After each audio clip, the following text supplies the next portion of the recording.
Guys, welcome to HardReset.Info channel. Today I have Honor 200 Pro and I want to show you how to set mobile data limits on this device.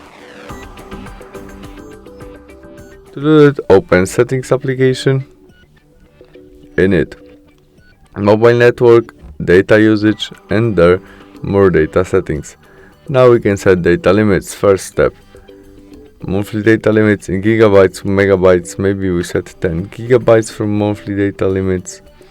There we can set when our size start, maybe first day of each month, and there usage reminder, when we get reminder when we used how many percent we need, and from our monthly data and our daily data reminder when we use maybe 33% of our monthly data.